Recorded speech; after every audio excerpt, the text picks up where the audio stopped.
We are going to energise the country. We need to wake up and smell the coffee. No more Mr. Nice Guy. Another future's possible, but we've got to fight for it. Order! Hello and welcome to the Debated podcast. As always, I'm your host, Will. I'm joined by my co-host, Conrad. Hello. And in this episode, we are delighted to be joined by William Clouston, leader of the Social Democratic Party, also known as the SDP. Welcome to the podcast, William. Great to be here. Thank you for the invitation.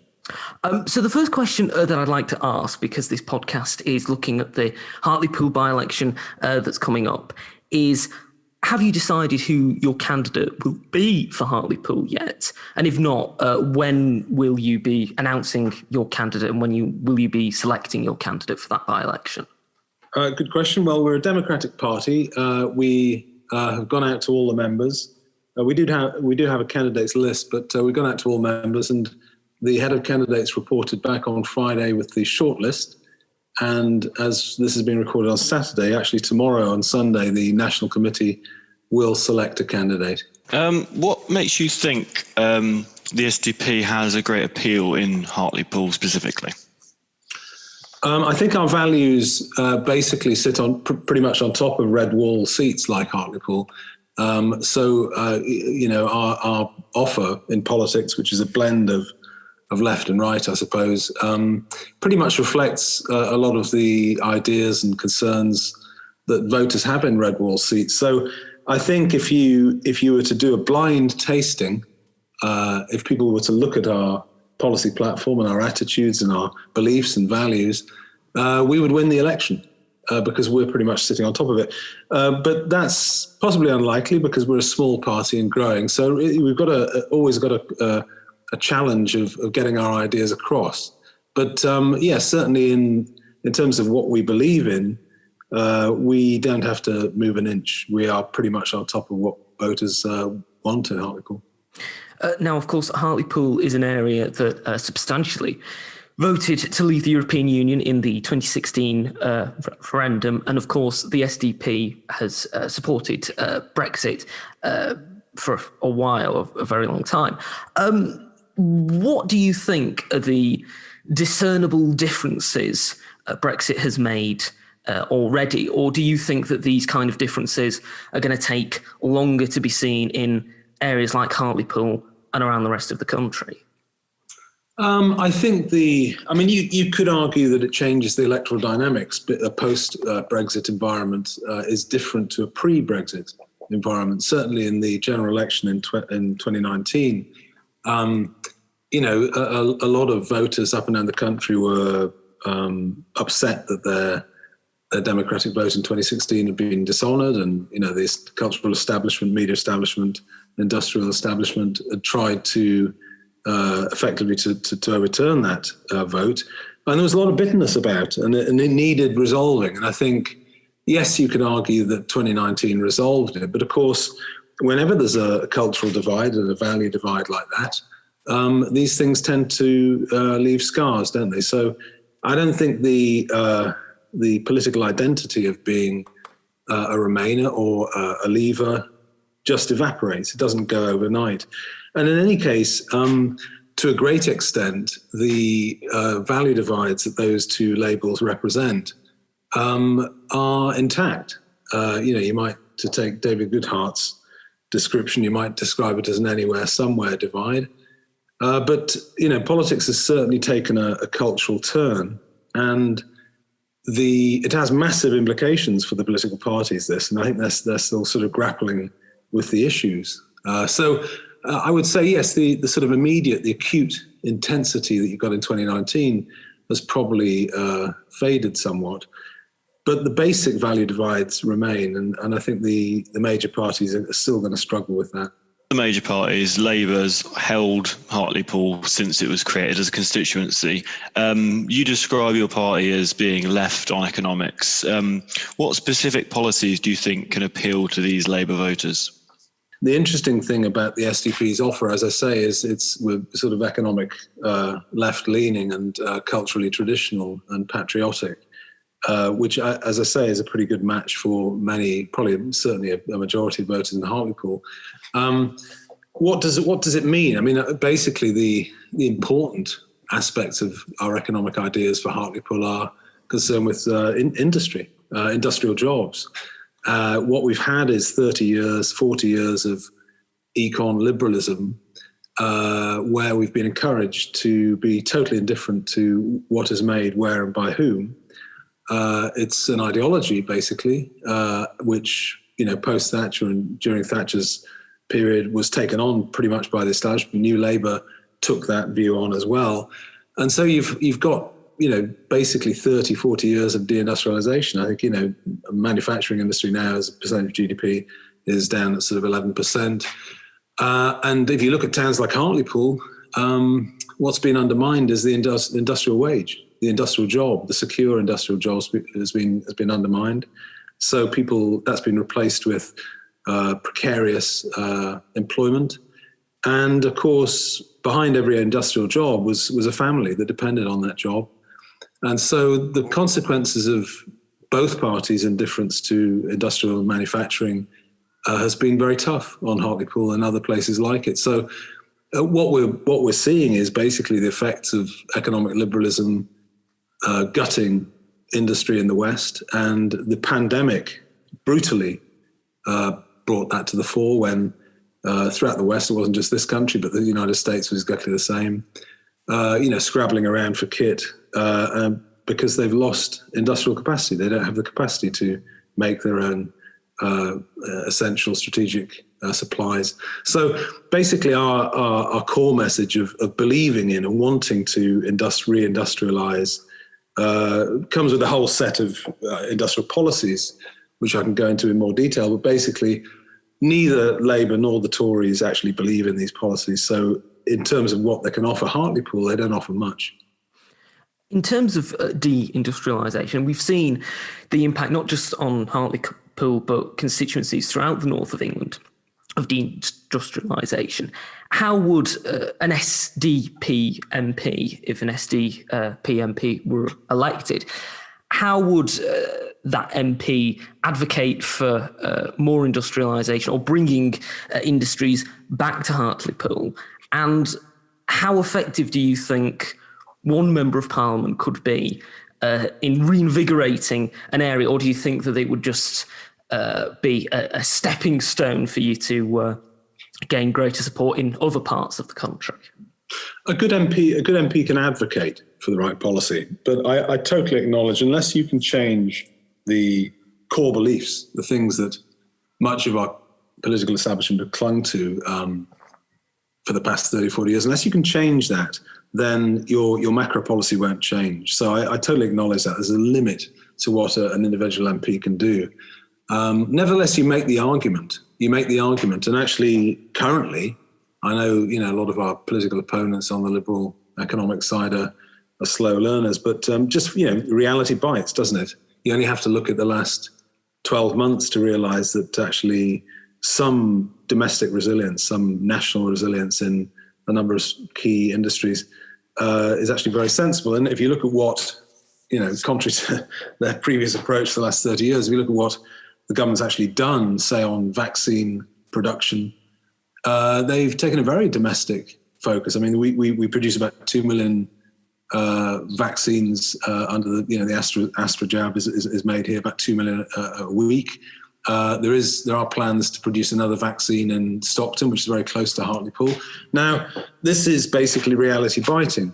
People realise that global free trade was a rather utopian idea, and in any case, it simply hasn't been in the interests of core voters in places like Hartlepool. It's basically ripped their means of living away, and what have we been replaced with? Services and precarious jobs. So, no, you've got to make the case. But this is a parliamentary election.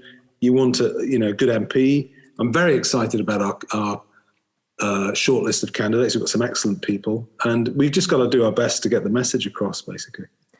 On that point, relating to the link between globalisation and particular areas and constituencies, do you not also think that there will be people in Hartlepool whose jobs are linked to global industries and globalization, who may see the argument that you're putting forward as one that may hurt their jobs and may put them off voting for the SDP. What argument would you make to those voters? I'd make the argument that in macro, at the macro level, I mean, obviously, if you alter the terms of trade, there are winners and losers in that. I wouldn't deny that. And, even the process of leaving the European Union and, outside the transition area now, you only have to look at the changes to trade flows in the January figures to see there's considerable adaptation currently taking place. But what you've got to look at is in aggregate, are you basically raising the proportion of GDP which is proper manufacturing, or are you continuing to let it go? And at the heart of this is basically it gets back to a very simple word: indifference. We've been encouraged to think it doesn't matter where things are made.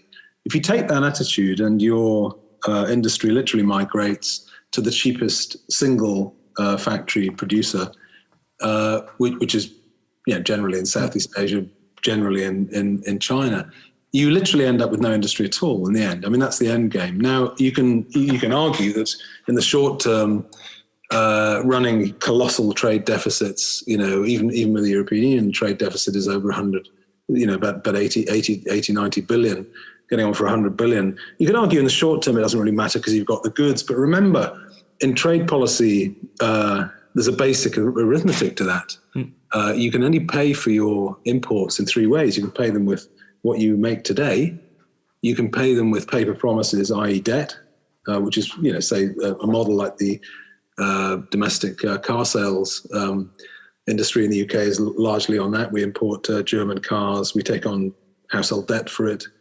And the third way is to sell something which we've already made, which is passed off by successive Tory governments as FDI, foreign direct investment. It's not investment at all. You're just selling what you already have. You're selling assets you've made in the past, usually property and other assets. So actually, if you're indifferent about these things, you will slowly become poorer. And that's basically what's happened. I wouldn't argue that an adaptation to a more industrialized society wouldn't be painful for some. But and also, incidentally, couldn't be pursued. It couldn't be achieved instantly. To get into this situation, we've had 30 years of indifference. To get out of it, you take 20 years. Even if, as the SDP advocates, your major players in domestic policy, the Bank of England and Department of Industry and so on, were tasked with putting forward policies which were specifically aimed at increasing the proportion of industrial production from 11% up to, say, 15 or 20, and were specifically tasked with reducing the trade deficit. It would take time. It really would take time, but it could happen. It does. You've only got to have a point I would make to any Labour politician in this election is that Labour has been arguing for membership of the European Union strongly. I mean, Starmer strongly tried to dishonour this vote, and the candidate, Paul Williams, in this election also tried to dishonour people's votes in Hartlepool. Now, you can have that policy, but if you got what Labour wanted there, you couldn't have an independent trade policy. It's a fact. Now, if you can't have an independent trade policy, you can't reindustrialise. You can't reshore industrial production. You can't engage in industrial, in import substitution.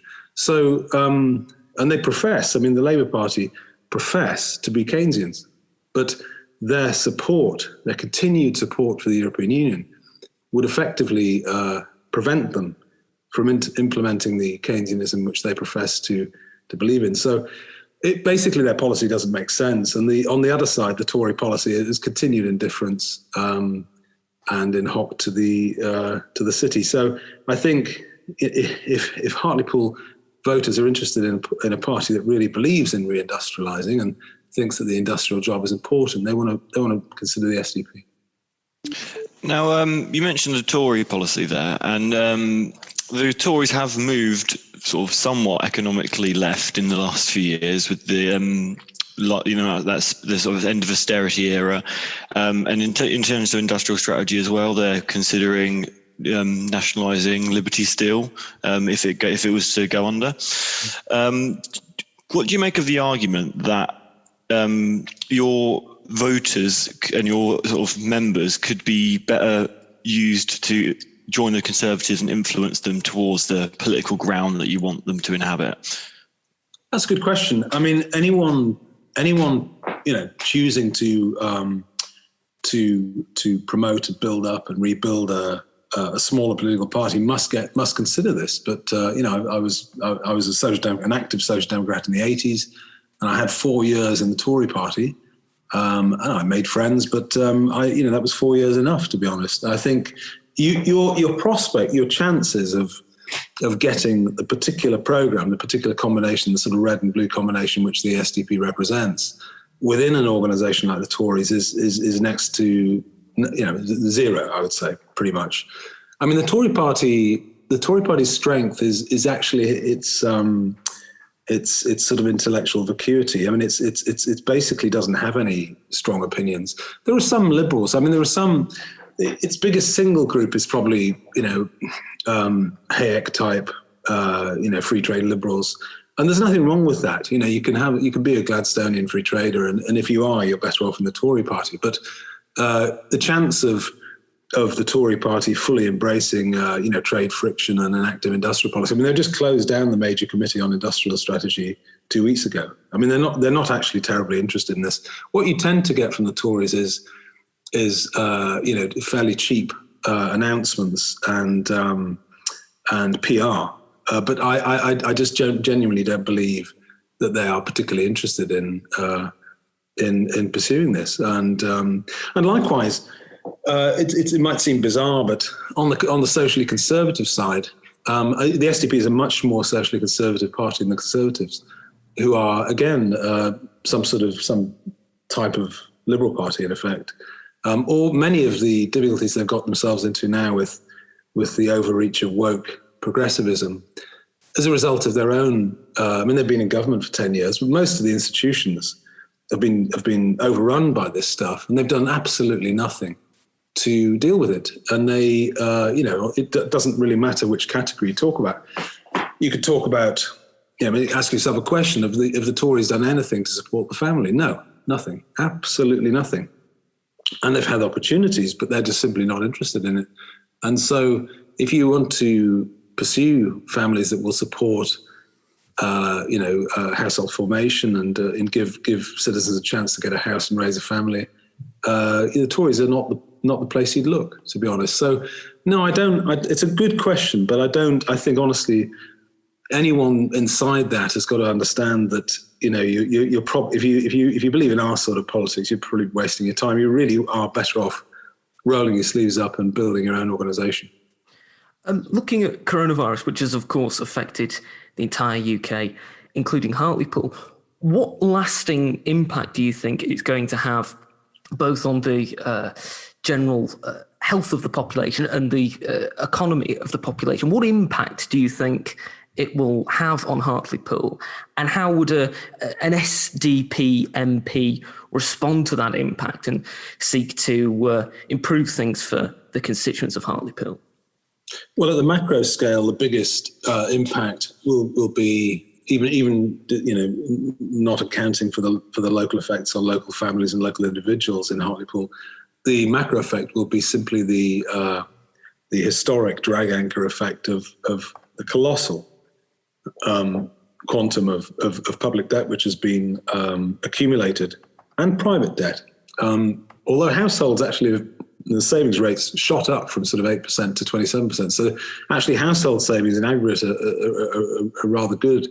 You could argue that's possibly at the cost of extremely expensive furlough schemes and so on. But no, you're looking at effectively a wartime type event here, and I'm afraid when you've got gaps in the PSBR, the PSBR is absolutely colossal at the moment. I mean, the Chancellor is going to really, really struggle over the next few years to pull that down to a reasonable effect. I mean, you can run You can run a fiscal deficit of something like 30 billion, and the fiscal drag will look after it, and your debt to GDP ratio will not increase. But even we're a long way from that. I mean, so I think I'm afraid the long-term effect for all of us is whether you call it austerity or whatever you call it is just the reality of having to deal with a colossal quantum of accumulated debt. And the National Audit Office has kept running tallies of the aggregate cost of just government expenditure, leaving aside the corporate debt which has been accumulated, just government debt. And it's running into the high 300 billions. So I suspect the aggregate total, once we've actually finally got out of it and things are back to what people might describe as normal, i.e., the economy's open and most of the population is vaccinated. I think you're looking, if you combine it with private sector losses, you're looking at probably 1,000 billion.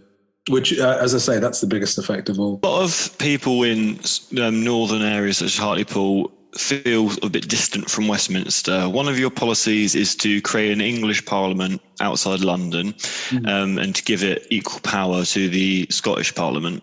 Yeah. You describe yourself as a unionist party. Do you not think that devolution, as it's been implemented so far, has just only seek to divide the union, especially given a platform for a party like the SNP and Plaid Cymru? Oh, well, I think it has. Yes, no, I think there's no doubt about this. I mean, I'm on record as being extremely critical of the Blair government. The Blair government was given basically a golden economic legacy. The Major government was rather underrated government, actually. Clark as Chancellor did rather well in digging himself out of the recession.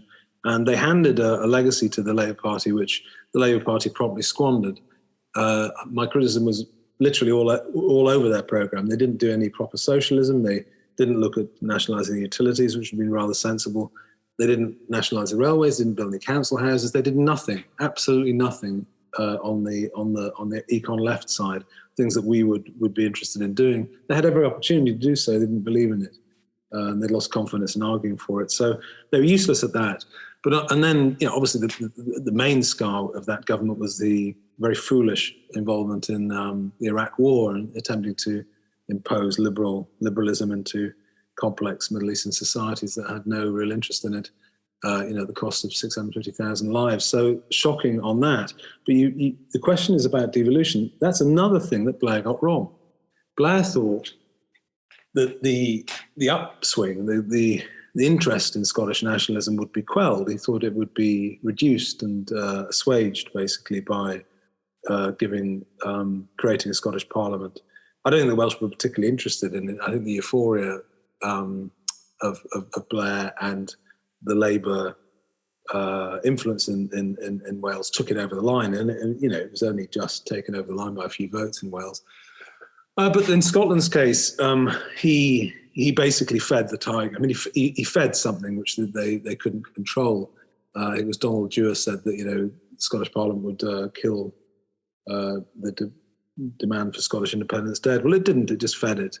And so, just on a very basic question, I mean, any entity, it's a bit like biological entropy. Something's either declining or getting bigger, and an entity like the United Kingdom is either disintegrating or integrating, and Blair basically through devolution set it on a path of disintegration. Now, where we are now constitutionally, there is very little appetite to remove the Scottish Parliament in Scotland, and if anything, we've just got a battle on our hands to keep Scotland in the Union. So what we haven't addressed is the English question. And I think a sense of Englishness and English identity has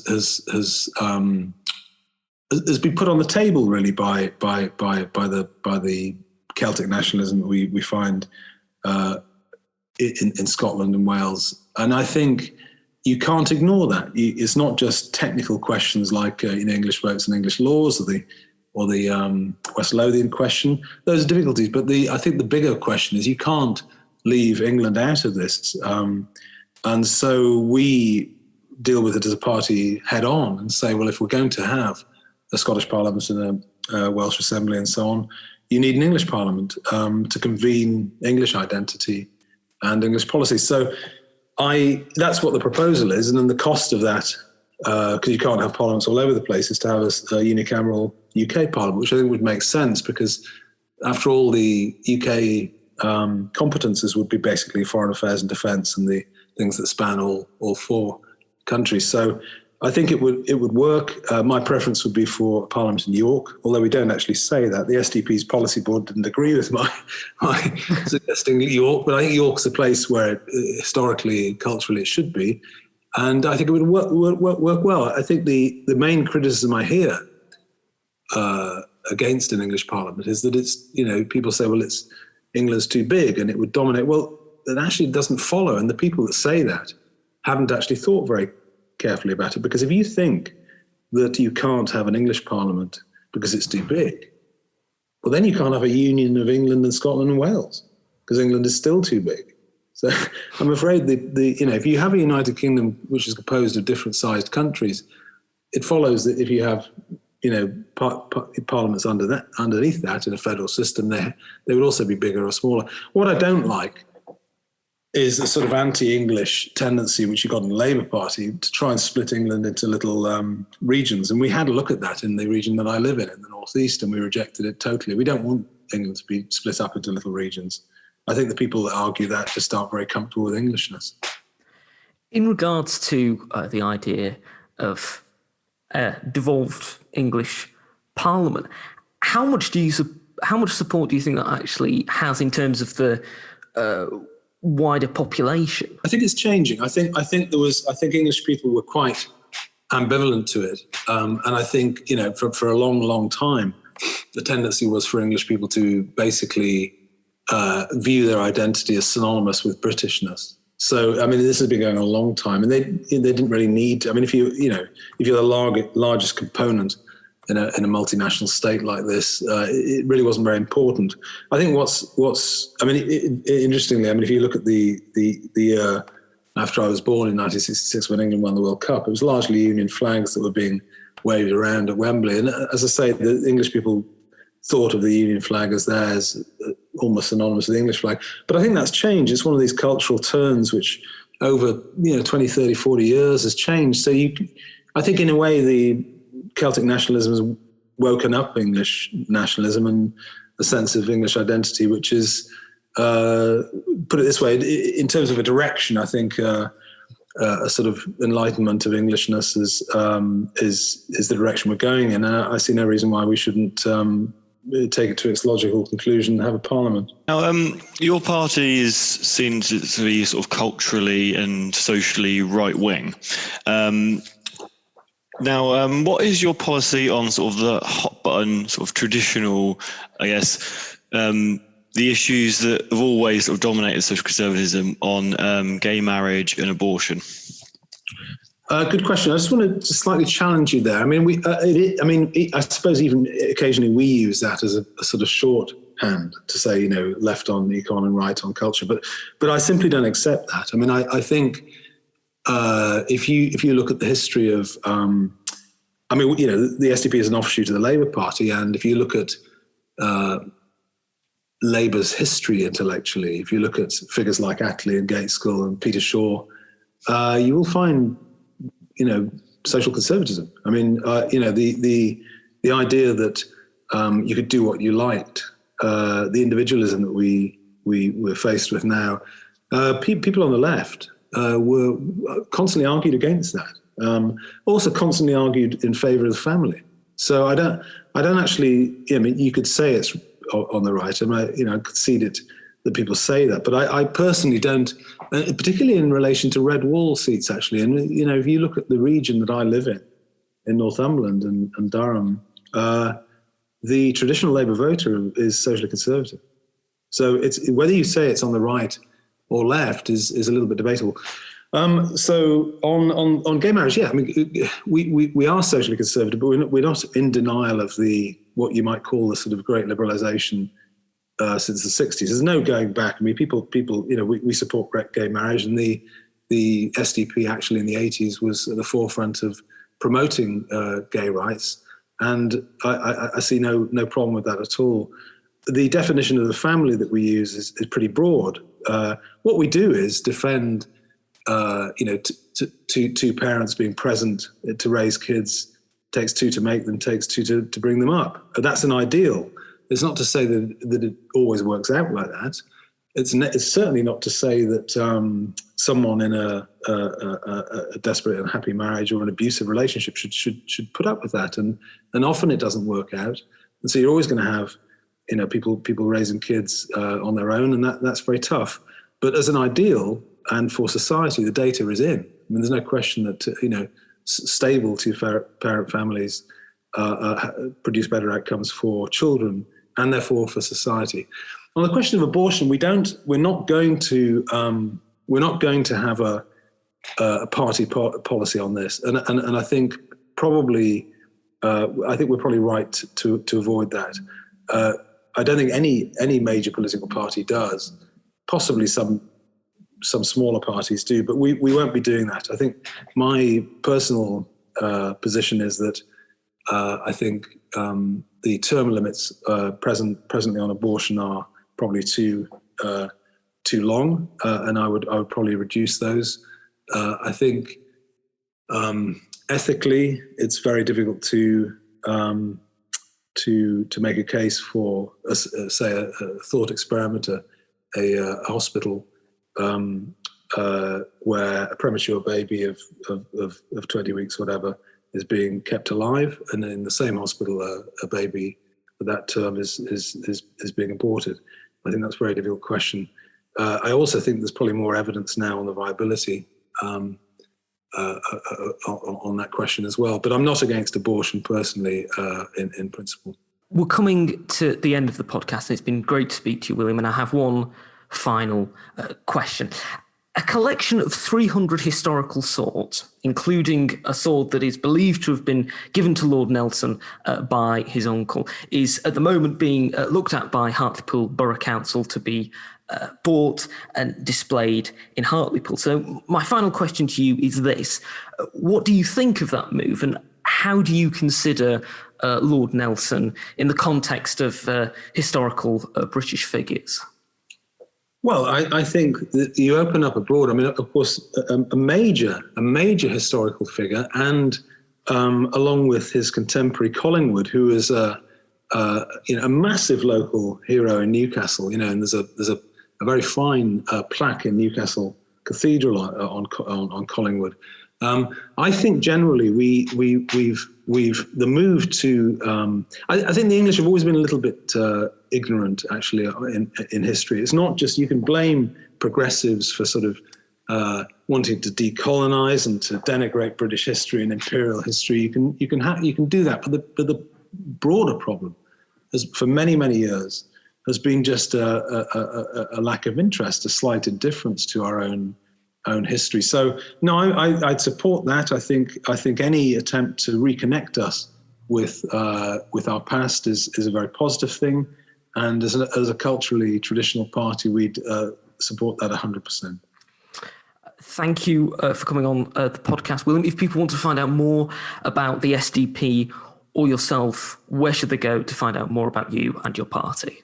Well, the best place is the main website, which is sdp.org.uk, and on there you'll find obviously our policies and details of the party, and also something called SDP Talk, which is a series of articles and also filmed interviews with various political figures, including people like Peter Hitchens and Calvin Robinson and various others, Claire Fox. So have a look at that, and we're on Twitter as well. You'll find us.